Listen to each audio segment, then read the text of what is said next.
Isang isla na tila ba nasayang. Sa napakalawak na karagatan ng Oriental Mindoro ay mayamang nakakubli at napabayaan.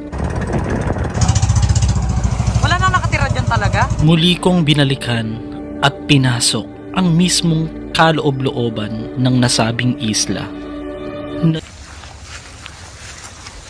na di umano'y pag-aari ni Willie Revillame. At samahan nyo din akong tuklasin ang isang bato na nanggaling sa pinakakaila-ilaliman ng karagatan. Dito, pero yan, makikita niyo ang ganda-ganda na parang listo lang na tila ba'y lumitaw milyon-milyong taon na ang nakakaraan at may kwento di umano na ito daw ay ang kaharian ng mga sirena. Almost 10 minutes mong nilakad yung hagdan na yon, pero pagbaba natin doon sa pinaka makikita na natin yung mga inabando na at ang buong paligid ay pinamamahayan ng mga pating. Confirm po na talagang hanggang ngayon hindi pala totaling business partner itong si Willie. Kanya pala talaga itong isla na ito.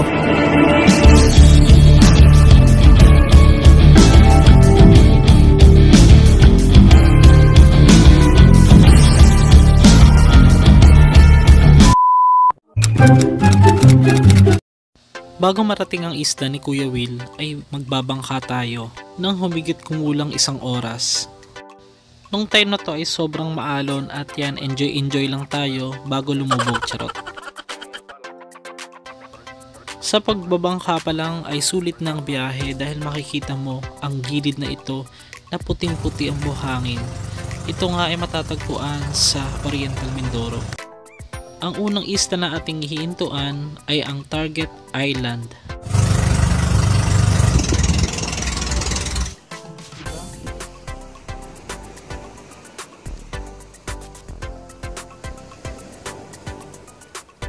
Ganda ng buhangin. Grabe, no? Pag mapapansin lang kita dyan, may mga buko. Bata, pakita mo rito yung buhangin. Dali mo rito. Yan, pakita mo sa kanila kung gaano kaganda yung buhangin. Yan, no, guys. Para siyang asukal. Grabe. Ang dami talagang yaman ng Pilipinas na. Lalo dyan, puti. At dahil nandito na nga tayo, suluitin na natin ang biyahe. Ang next target naman natin after ng Target Island ay ang Silad Island na matatagpuan din sa baybayin nga ng Mindoro dito sa Oriental. Dito ay makikita mo ang mga iba't ibang klaseng rock formation na tiyak na papatok sa'yo, lalo na kung mahilig kang mag-post sa Instagram. Pwede mo munang pahintuin ang iyong bangkero para mag-selfie ka dito. Kagaya na lang nito. Titignan mo ay natural rock formation ng mga ito, nagkakamali ka. Isa ito sa dating pinagpraktisan umano ng giyera dati. Kaya makikita mo mga uka-uka na yan o butas-butas. Kaya nila tinawag yan na Silad Island or Target Island. Actually, karugtong lang siya ng Target Island. Noong una ay medyo naguluhan ako pero magkarugtong lang pala talaga sila. Pero, kahit iisang isla, ay magkaiba ang pangalan.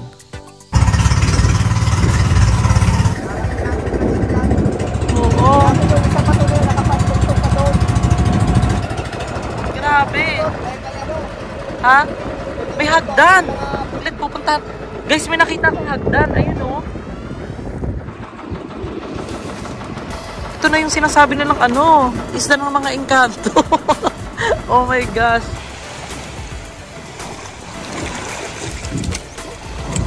Hawak ka.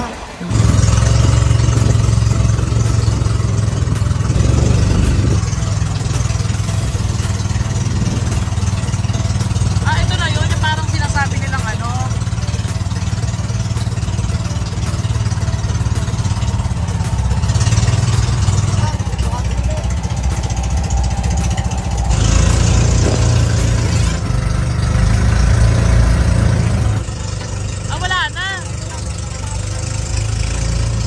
tinatawag nilang Silad Island. So, ito yung pinag-practicean ba, sir? Hindi pa, yung isa yun. Pinagpraktisan.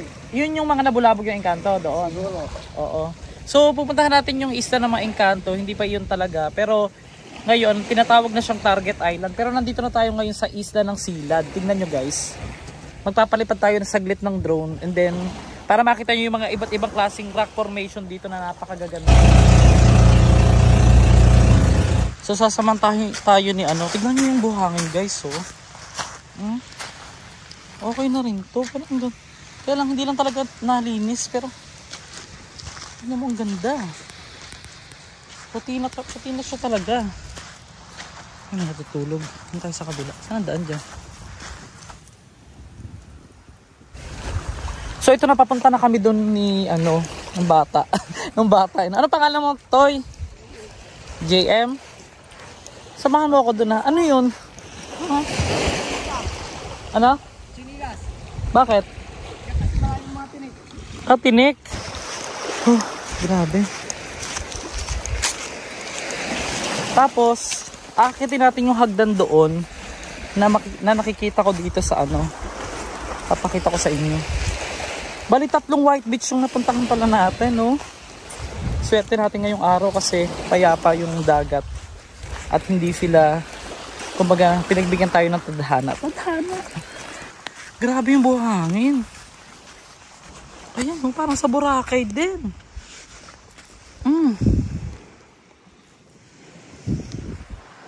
Parang sa Boracay. Tignan nyo guys, oh. Sa sobrang ganda ng view dito guys, para siyang Palawan kung ikukumpara. Tapos, hindi naman na totally masasabi natin pares sa Palawan. Pero halos, kasi yung mga rock formation niya, yan makikita ninyo yung mga rock formation is talagang maganda. Oo. Tapos, ito na yung hagdan na sinasabi ko sa inyo. Tara, punta natin. Grabe. Sulit na sulit yung adventure natin dito guys. Ito na. Ayun. Bakit may hagdan?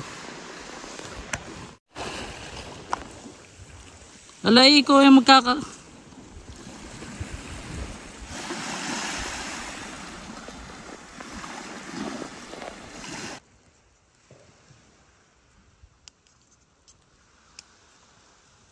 So ito na guys, oh my gosh, sulit yung iPhone natin ha. iPhone 14. Sino nagpagawa nito? Ba't nagkaganito? Oh my gosh. Kasi ito lang yung dagat guys. Oh ayan oh. Tapos ito na yung hagdan. First time ko to.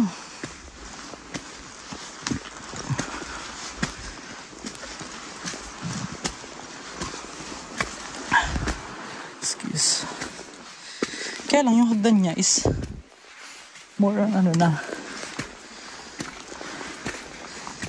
Tapos pupuntahan na natin yung abandonadong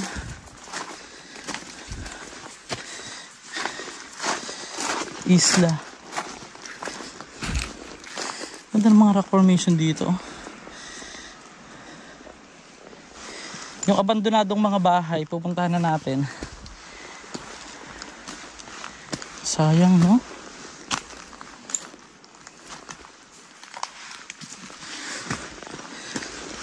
Hingal yarn.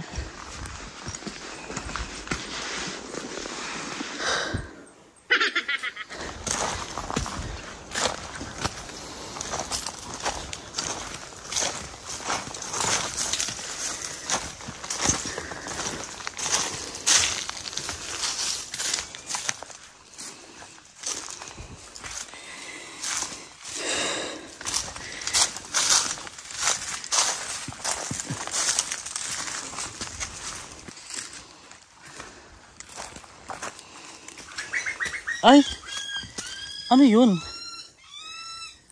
Ibon? Ang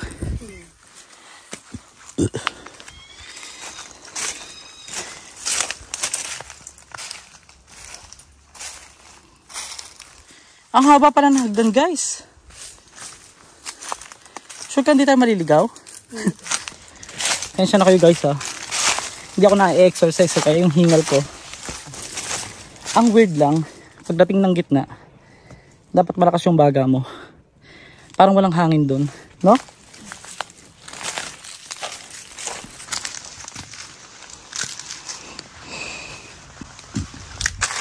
Ay, ang taas na pala natin.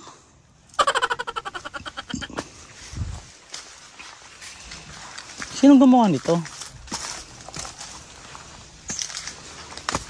Eh, putya. Nagulat ako. Kala ko ahas. Grabe.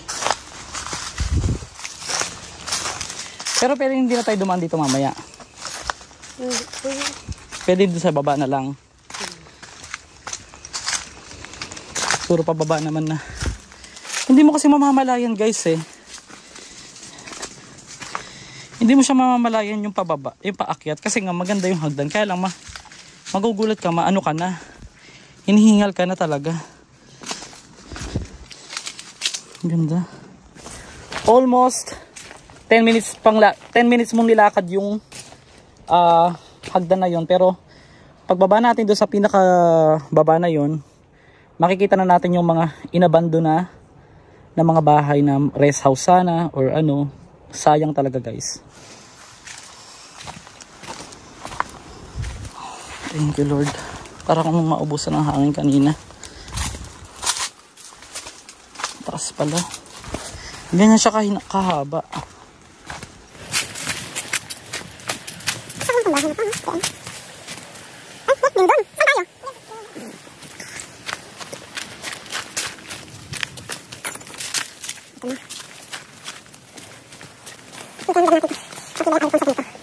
May lawa.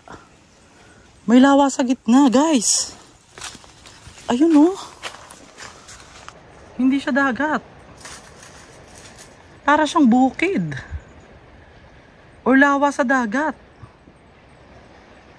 Matabang kaya yon? Tikman natin. Charot. Parang walang hangin sa gitna, ano. So, ayan guys. Ay, eto na. Ay, oo, yung parang rock formation dun, oh.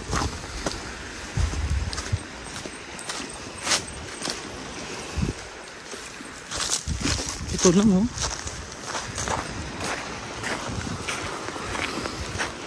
Guys, ang ganda. Hindi, teka. Asan si kuya? After 15 or 20 minutes sa paglalakad, ito na nga yung isla ni Kuya Will na sinasabi nga nila. Yung nakita nyo na rest house na yon ay pupuntahan na natin. Yun ay naabando raw dahil sa napakalakas na bagyo na tumama dito. At ngayon ay hindi na napagpatuloy pa. At hanggang ngayon ay naabando na. So kung mapapansin mo yung parang lawa dyan guys, ay talagang ano, masasabi mong parang very unique tong lugar na to, tong pinaka-isla na to. Kaya ngayon guys, samahan nyo kung pupuntahan natin yung isa pang, yung nakikita nyo dyan, yung isa pang bahay doon na parang mga rest house na binagyo at naabando na dito sa isla na ito. Parang ang layo pa niyan. Dapat magbangka na lang. Malayo yan. Malayo. Guys, bali magpapalipad na lang po tayo ng drone papunta doon kasi masyado na pong malayo. Dahil hindi na rin tayo, baka umabot na rin yung high tide, hapon na.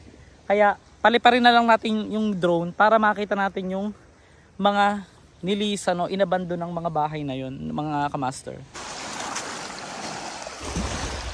So ito na guys, doon na lang ako maliligo sa Aslum Island kasi medyo mabato dito, kung titignan nyo yan. Pero hindi naman matatalim yung bato. Pero recommended ni kuya yung ano natin na mag-ano tayo, doon tayo maligo sa kabila. Oo. Dito, saan hotel? Bulalakaw?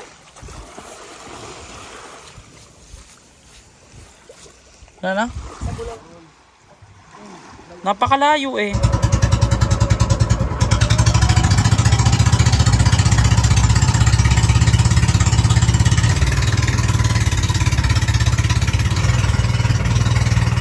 So ito guys, abangan nyo po sa ating Facebook page or sa YouTube channel pala itong pagpunta ko rito sa isang isla, oo, ng mga engkanto na sinasabi nila. Lalaki na ng alam kuya.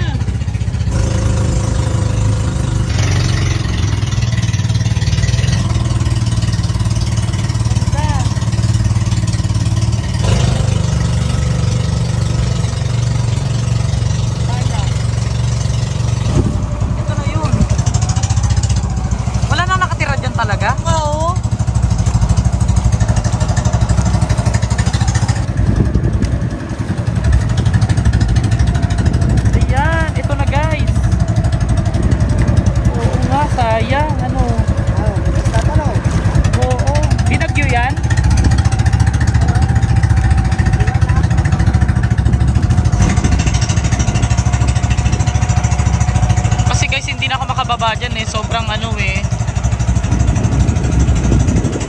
Parang ano to? Ano tong isa na to? Yun eh, parang nicho. Oo. Tatayuan sana ng building. Sayang. Sayang guys, oh, abandonado na siya. Kaya pala tinitirahan na ng mga ano, no, nung sinasabi nilang engkanto.